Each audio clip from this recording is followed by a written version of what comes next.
అంటే మీరు చెప్పేది ఏంటి? ఇప్పుడు మనం ఫ్రెండ్స్ దగ్గర అప్పు చేసిన పైసలు వాళ్ళవి కాదా? అవును, అవి వాళ్ళవి కావు.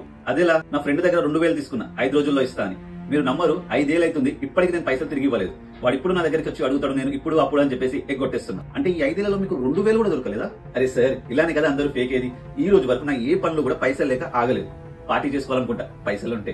మందు తాగాలనుకుంటా, పైసలుంటే. షాపింగ్ కి వెళ్ళాలనుకుంటా, పైసలుంటే. అంతెందుకు బెట్టింగ్ ఆడి పైసలు పోగొట్టాలన్నా నా దగ్గర పైసలుంటాయి. కానీ నా ఫ్రెండ్ వచ్చి వాడిచ్చిన పైసలు ఇవ్వమంటే మాత్రం నా దగ్గర పైసలు ఉండవు. అనుకోకుండా కంగారు పెరిగిపోతుంది, ఫీవర్ వచ్చేస్తుంది, విషయం కొనడానికి కూడా నా దగ్గర పైసలు ఉండవు. దీన్ని బట్టి మీకు అర్థమవుతుందా ఏంటో? ఈ విషయం మనకి ఏదో చెప్పాలనుకుంటుంది.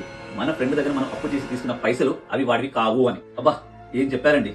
కానీ నాకు డౌట్, ఆ పైసలు ఫ్రెండ్వి కానప్పుడు ఇంకెవరివి? సైన్స్ ప్రకారం చూస్తే అవి నా పైసలే. పోయిన జన్మలో నా ఫ్రెండ్ నా దగ్గర అప్పు చేసి తిరిగి ఇవ్వలేదు. ఈ జన్మలో నేను వాడి దగ్గర అప్పు చేసిన ఆ పైసలు నేను తిరిగి ఇవ్వ. కానీ మీరు పోయిన జన్మలో వేరే ఫ్రెండ్స్ దగ్గర అప్పు తీసుకోవచ్చు కదా.